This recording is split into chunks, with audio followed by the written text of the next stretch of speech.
ये जो स्वांग रचा गया, ये दिन दहाड़े लोकतंत्र की हत्या, लोकतंत्र का चीरहरण और विपक्ष की सबसे मजबूत आवाज को, जो आपकी आंख में आंख डालकर मोदी और अडानी के संबंध पूछता है, उसको चुप कराने का प्रयास है। लेकिन वो डरपोक कायर तानाशाह ये भूल गया कि जितना आप सच को दबाइएगा, उतनी ताकत से सच उभरता है।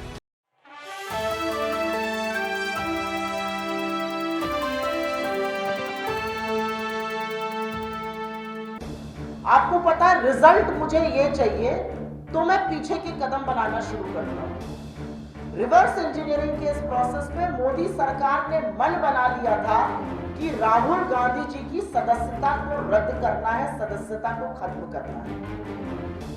और वो मन तब बना जब 7 फरवरी 2023 को राहुल गांधी जी ने 50 मिनट के अपने संबोधन में नरेंद्र मोदी और गौतम अडानी की कलई खोलकर रख दी, उनका बेनकाम कर दिया, उस सच्चाई का पर्दाफाश कर दिया जो आज सारा देश पूछ रहा है।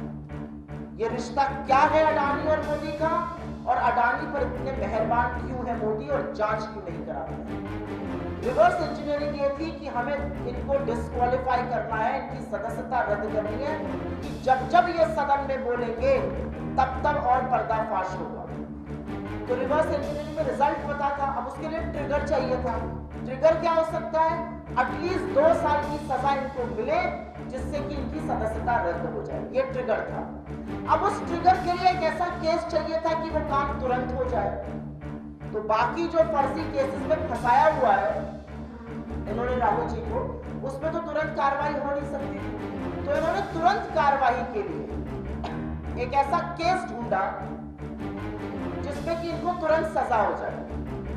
और वो केस इनको सूरत की एक अदालत में मिला, जो कि डोरमेंट पड़ा हुआ था, डेड पड़ा हुआ केस था। और एक ऐसा केस था जिसमें याचिकाकर्ता ने, जो पेटिशनर है, उसने हाई कोर्ट में जाकर उस कार्रवाई पर रोक लगाने के लिए एप्लीकेशन डाली हुई थी, रोक लगी हुई थी। उस केस को पुनर्जीवित किया जाता है, वो एप्लीकेशन विड्रॉ करी जाती है, अभी उसके बारे में बात करूंगी। 15 से 20 दिन के अंदर सारी कार्रवाई हो जाती है, जजमेंट रिजर्व हो जाता है, और 23 मार्च को जजमेंट आता है। और जजमेंट आता है 2 साल की सजा का। ये अनप्रेसिडेंटेड है इंडिया की न्यायपालिका, इंडिया की जुडिशियल हिस्ट्री में आज तक अवमानना के लिए जिस जुर्म में उनको फंसाया जा रहा था, उसके लिए कभी भी 2 साल की सजा नहीं मिलती। लेकिन ये 2 साल की अगर सजा नहीं मिलती तो राहुल गांधी को डिस्क्वालीफाई ये नहीं कर पाते। अगर सजा 1 साल 11 महीने 29 दिन की होती तो राहुल गांधी जी का डिस्क्वालिफिकेशन नहीं होता। तो मैं आपके सामने ये कहानी इसलिए बयां कर रही हूं क्योंकि रिजल्ट जो मोदी सरकार चाहती थी वो था कि राहुल गांधी जी सदन में ना रहे, उनकी सदस्यता रद्द करी जाए, और सारा स्वांग रचा गया कि कैसे उस निष्कर्ष पर पहुंचा जा सके। और कुछ भी और कहने से पहले मैं 3 तथ्य आपको और बताना चाहती हूँ। राहुल गांधी जी का माइक स्विच ऑफ किया जाता है। वो 7 तारीख का जो उद्बोधन करते हैं, जो भाषण देते हैं, उसके 18 अंक एक्सपंज किए जाते हैं। और वो सारे अंक है, मैंने क्योंकि वो खुद से देखा और पढ़ा है, वो सारे अंक है जहां पर मोदी और अडानी का साथ में नाम आ रहा है। कोई फैक्चुअल इंफॉर्मेशन एक्सपंज नहीं करी गई है, शब्द एक्सपंज किए गए। जहां जहां मोदी और अडानी का नाम साथ आ रहा है, वो 18 अंक एक्सपंज कर दिए जाते हैं।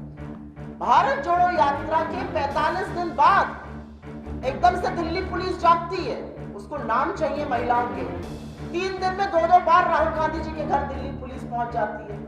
उनकी सदस्यता रद्द करने के लिए एक जजमेंट आ जाता है, 2 साल का उनको सजा मिलती है और उससे उनकी सदस्यता चली जाती है। तो ये जो सारा प्रकरण है, ये जो स्वांग रचा गया, ये दिन दहाड़े लोकतंत्र की हत्या, लोकतंत्र का चीरहरण और विपक्ष की सबसे मजबूत आवाज को, जो आपकी आंख में आंख डालकर मोदी और अडानी के संबंध पूछता है, उसको चुप कराने का प्रयास है। लेकिन वो डरपोक कायर तानाशाह ये भूल गया कि जितना आप सच को दबाइएगा, उतनी ताकत से सच उभरता है। सच की ये ताकत है, आप सच पर जितना दबाव बनाइएगा, सच वहां से और तमाम जगह से उसी ताकत से उभरता है। और वही हुआ।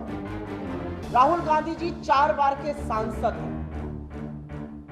जनता ने चुनकर उनको अपना आशीर्वाद देके सदन में पहुंचाया, और जैसा कि हर सांसद को घर मिलता है, उनको भी घर मिला।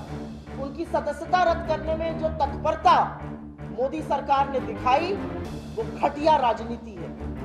आपको लगता है राहुल गांधी जी अगर सदन में नहीं रहेंगे तो वो डर के बैठ जाएंगे? आपको लगता है आप उनका घर छीन लेंगे तो वो चुप होकर बैठ जाएंगे? राहुल गांधी जी की रगों में वो खून है जिन्होंने उन्हें शहादत दी है, और राहुल गांधी जी उस परिवार से आते हैं जिसने 40 बीघे के ऊपर बना हुआ आनंद भवन और स्वराज भवन जैसे राजमहल इस देश की आजादी के लिए दान में दे दिए थे। वो उस दादी के पोते हैं जिसने अपने सारे जेवर 1962 के भारत चीन युद्ध में भारत के राजकोष में दान में दे दिए थे। आपको लगता है राहुल गांधी जी को इससे फर्क पड़ेगा? आप मुगालते में हैं, आपके दांव एक के बाद एक गलत पड़ रहे हैं, क्योंकि आपके सारे दांव इस देश के विपक्ष को चुप कराने के लिए, लोगों को भ्रमित करने के लिए, विपक्ष को डराने और धमकाने के लिए। विपक्ष लामबंद होकर आज सारा विपक्ष एक साथ एक समूचे स्तर से एक ही मांग कर रहा है। अडानी के ऊपर आक्षेप बहुत सारे हैं, अडानी के ऊपर आक्षेप बहुत गंभीर हैं, आरोप बहुत गंभीर हैं, उनकी जांच कराइए, जेपीसी गठित करिए। अगर आपका गिरेबान साफ है, अगर आप कोई चीज छुपाना नहीं चाहते, तो आप जेपीसी से क्यों भाग रहे हैं? 75 साल में पहली बार सत्ता पक्ष सदन नहीं चलने दे रहा है। सत्ता पक्ष नारेबाजी करता है, वेल में आता है, अवरोध पैदा करता है कि सदन ना चले, क्योंकि सदन चलेगा तो अडानी और मोदी की बखिया और उधेड़ी जाएगी। और अब ये क्या डर गए?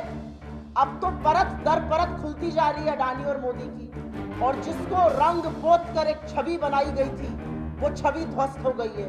उस व्यक्ति का कायरता, उस व्यक्ति का खोखलापन आज सारा देश देख रहा है, और आज सारा देश यही सवाल पूछ रहा है जो हम सदन में और सड़कों पर पूछ रहे हैं कि ऐसा क्या है जो पूरी की पूरी सरकार, पूरा तंत्र, सारे मंत्री, सारे सांसद, गृह मंत्री से लेकर प्रधानमंत्री नरेंद्र मोदी तक एक व्यक्ति के बचाव में मोर्चा संभाले हुए, एक व्यक्ति के बचाव में सब लोग मैदान में उतर गए, और वो व्यक्ति गौतम अडानी है। और अब मैं कुछ सवाल दोहरा देती हूं जो राहुल गांधी जी ने सदन में उठाए थे और लगातार उठा रहे हैं। गौतम अडानी एक समूह के मालिक हैं। 2014 के पहले वो विश्व की जो सबसे अमीर व्यक्तियों की सूची बनती है उसमें 609 नंबर पर थे। ऐसी कृपा करी मोदी जी ने कि 8 से 9 साल में वो नंबर 2 पर आ गए। चलिए, इसमें भी कोई आपत्ति नहीं, लोग अमीर हो, अच्छा लगता है, लेकिन वो किसके ऊपर चढ़कर अमीर हो रहे थे?